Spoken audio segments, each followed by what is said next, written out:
Last Monday, Dak Prescott ended his holdout by officially signing his exclusive franchise tag.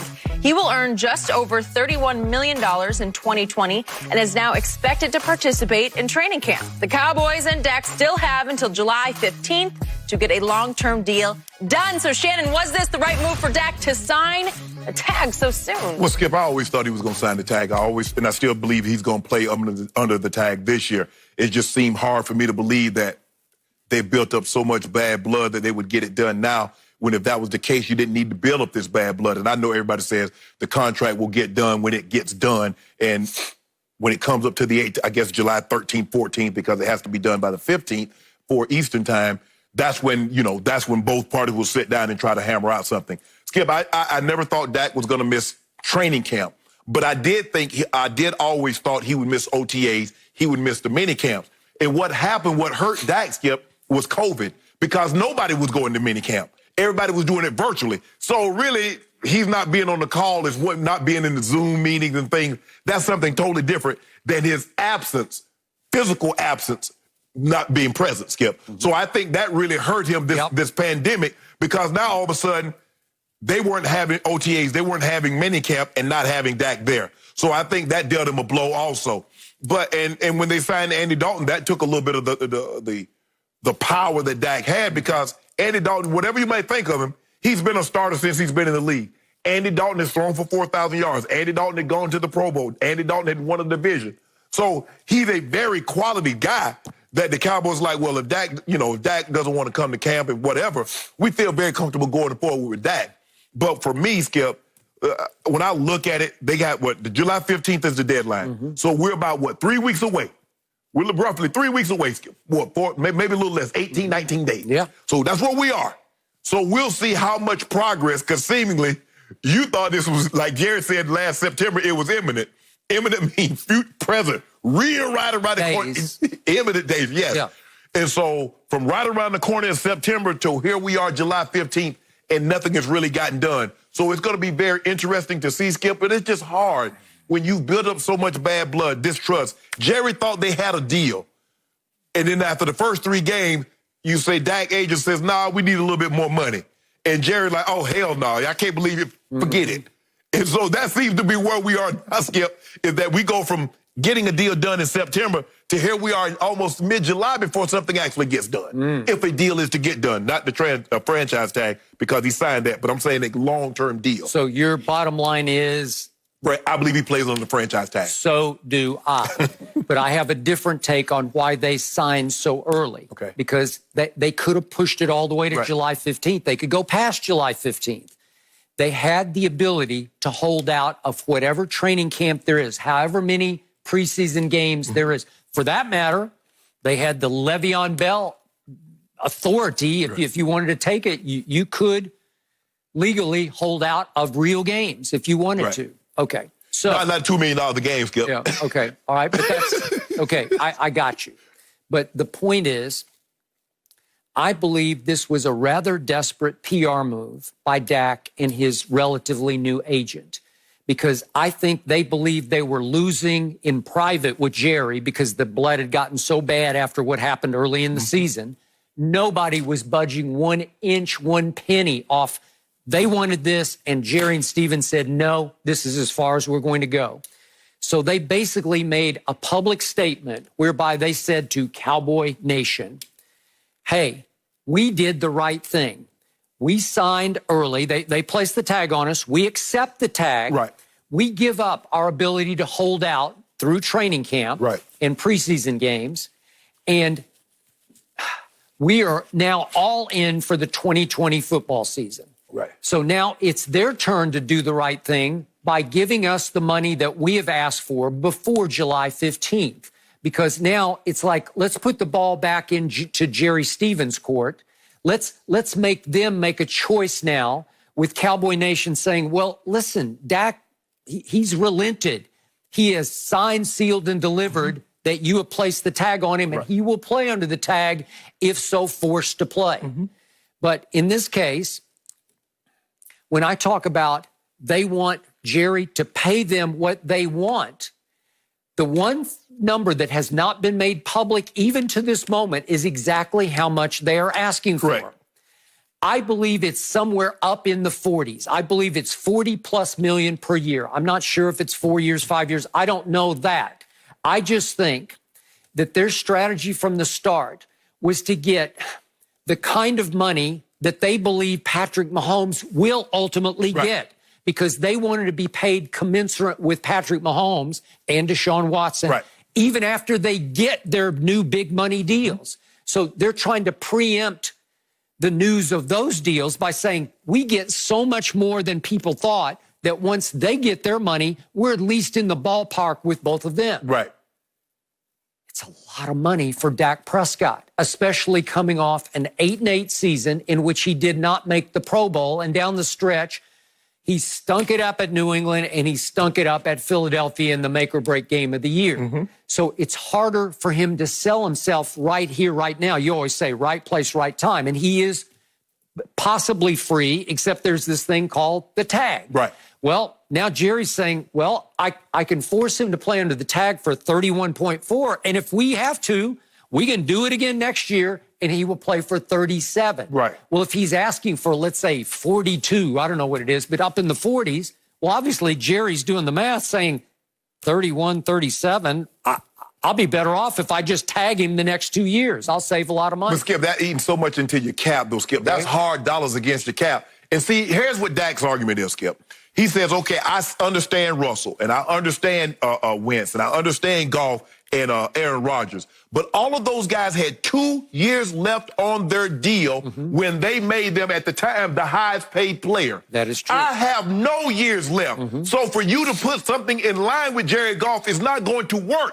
Because Jared Goff has 2 years left, I have no years left. Skip, you mentioned if they franchise this year, it's $31 million. If they franchise him next year, $37 million.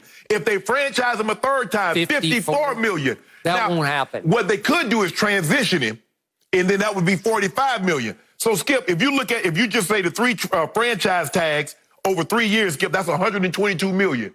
I think Dak says that's the starting point of where I want to be in this negotiation. I agree.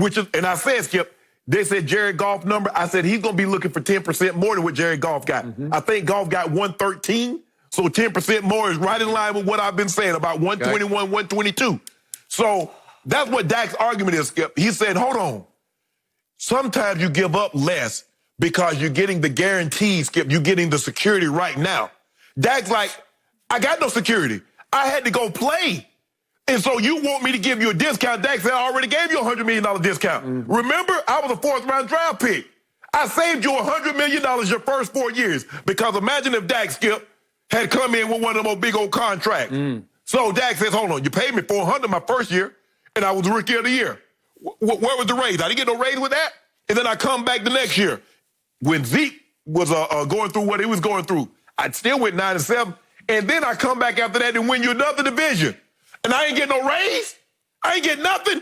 And now I'm completely free. I'm completely out of contract. I got no more contract. And you say, oh, Dak, do your boy this solid. Cut me a discount. Dak said, no, I can't even do that, Jerry. I can't. I can't even good contract do that. Yet Jerry, the report from his side of this equation is that on the table right now is $36 million a year for 5 years. I think it's $110-ish million guaranteed, which is pretty great because it would immediately make you the highest paid quarterback right now. Right. Is it Mahomes? No, it's not Mahomes' money. Dak don't want Dak said, I just turned 27. I want to get 4 years because what's going to happen? Because, see, I know what y'all do. You think you're slick. Because if I sign a 5-year deal, Skip, guess what? Y'all could possibly franchise me. That's 6 years. Franchise, that's 7 years. Nah, I want shorter-term deals. So that way, if you franchise me, I'm still at the front end of the 30s, Skip, and I'll still be able to get that big money. So this is what I want. Y'all, hey, y'all had y'all fun. Skip, the man made $4 million in 4 years for 2 divisions, 2 division titles, and a rookie of the year. That's better than anybody in this draft class. Okay. And now y'all want to give him chicken feed. And yet, he is the quarterback of America's team. And all of a sudden, the bandwagon is rolling for my team, the Dallas Cowboys. Hey, run it. All of a sudden, everybody wants to play for Dallas. Jamal Adams wants to play for Dallas. We're going to talk about this later, but Clowney wants to play for Dallas. Am I right? Fast track, hey, that fast track ain't gonna do nothing but run off the tracks. Fast track ain't gonna do nothing but run off the track. People are just lining up. Can I play? Can I play? Okay. And again, Dak Prescott last year had a dozen national TV endorsements and commercials. A dozen. Could that go up to 15, 17? That's what happens when you're the quarterback of that team with that star on your helmet. That's what happens when you play good football under that team. With that team, with that star on your helmet. Because what if Quincy Carter had no commercials like that? Why not? He had no commercial like that. Nope, he did not. Okay, then. Well, I've told you, Dak is a top 10 quarterback, but I have him ranked 10th.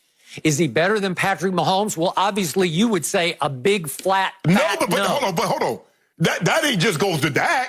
Nobody. From Aaron Rodgers to Tom Brady to Drew Brees, nobody is better than my homeboy. So all of a sudden, I see Dak's MVP odds as high as one book that I saw in Las Vegas had him as high as third. Yeah. What? Yeah. Third? It's like the bandwagon is about to roll right over everybody because, wait a second, he suddenly has CD Lamb. It's the CD syndrome. And people are saying, wow, Dak's got it all. He might have the 3 best receivers in all of pro football.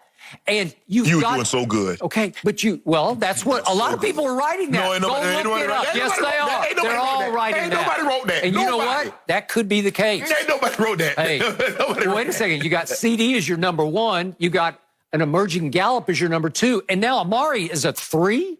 Really? So in other words, are you saying so they're better than what Tom Brady has? They might be. I can't argue the tight ends if we're just doing wideout. You're just doing wideout. Okay. So they're better than Godwin, Evans. The 3 versus the 2, maybe. Just maybe. But because Godwin and what you call him are so much better than your outside guy, so if you want to throw Chris Humphrey or whomever the little slot guy is, so be it. Are they better than Evans and Emmanuel Sanders? I mean Thomas, Michael Thomas and Emmanuel Sanders. Well, 3-2. No, maybe. Yeah. Michael Thomas better than both of your guys. It's harder to guard 3 than it is 2. And then I ain't even talk about what my homeboy got. Yeah. Who are you not going to double of those 3 guys? Help me out. That's what Dak should look forward to. He's got a potential Super Bowl team at his fingertips, but he has created bad blood. Jerry and Steven created that when they strolled their little butts up there into the combine and told my Dak need to give me a discount. Skip, we hadn't even started negotiating. I hadn't even told you what I wanted. And you talk about a discount. I'm about to say, you know what, Jerry, I'd be willing to do this deal for $15 million. And now you want me to give you a discount for $15 million. Jerry said imminent after the first game last year in which Dak lit up the New York Giants at Jerry World. Remember that? Yes, I remember that. And then Jerry's waiting. Well, all we got to do is cross a couple of T's and dot a couple of I's, and we're done, right? We're in the same ballpark. And then what happened? Dak lit it up at Washington, and then he lit it up at home against the mighty Dolphins. And all of a sudden, the agent informs Jerry and Stephen Jones, April Fools, except it's September, so it's September Fools. We have a new number in mind. It's 40 plus, so we just decided to change our offer. Okay, Skip. I know, so, your brother is a great sheriff. Me, he and I both are James Baird former winners. Is that right? Yeah. I did not know that about you. Yeah. Okay, he has a restaurant. Yeah. And the guy comes in and say, you know what, Rick, I want to buy the restaurant. And Rick says, okay. And he says, give me a couple of months, I'm gonna get it down. This is what I'm willing to. And James says, and your brother Rick says, okay, yeah. But all of a sudden, the sales over the next 3-4 months go through the roof. What the price I was going to sell you the restaurant before the sales started going through the roof again is not what you going to be able to get it for now. Okay. So Dak Prescott said, that was before I hit up the Giants for 400. That was before I dropped this 310 on the Washington. So it cost you a little bit more, Jerry. So what if my brother says, you know what, I'm going to just wait on this. I'm going to hold back here, and let's see what happens over the next 3 months to our business. And business goes south because Dak went a little south last year because over the last 13 games, after he just lit up the league in those first 3 against, you said, garbage teams. They were. And you were right about that, that over the next 13 games, Dak ranked 15th in the league according to Pro Football Focus among quarterbacks. 15. Yeah. Well, suddenly my brother's deal the bottom fell out of it, and he doesn't deserve the kind of money that he is asking for. But you know what Rick said? You know what? I'm the two-time James Berry winner. I built this brick and mortar. So if I did it once, I can do it again. So you know what? Deal off. And guess what? Another Saudi investor gonna come in there and gonna give me 3 times what you offered. Really? Yep. Well, so when Dak win the MVP? Fortunately for my brother, I think he's got like 10 restaurants, so one doesn't matter. But this man has only one restaurant in which he can eat, and it is Jerry's restaurant. Jerry owns the restaurant. He can let Dak be his man in the restaurant. Now, you can go ahead and pay the man what he wants right now. Now, if he has the season that you believe your Cowboys and everybody's been writing that they're going to have, and you mess around and let that guy win MVP, and you let that guy win Super Bowl MVP, now you're talking about $50 million. Okay, that's what I believe Jerry is hoping for. Show me, Dak. Go win me a Super Bowl in one of the next 2 years in which you'll be tagged for 31 and 37 million. And if you do, I'll pay you 50 million because then you will be worth it. Okay, Dak, come on, get that money, Dak. Because to get to a Super Bowl, he's going to have to win at least 2 more playoff games. So far, he's won 1 and lost 2. Well, he right there behind Tony Romo because Tony Romo got like 15 playoff wins. Thank you for watching. You can subscribe here to get the latest from the show, and be sure to check out more of the best clips from Undisputed, or go watch a few other segments from our other shows on FS1.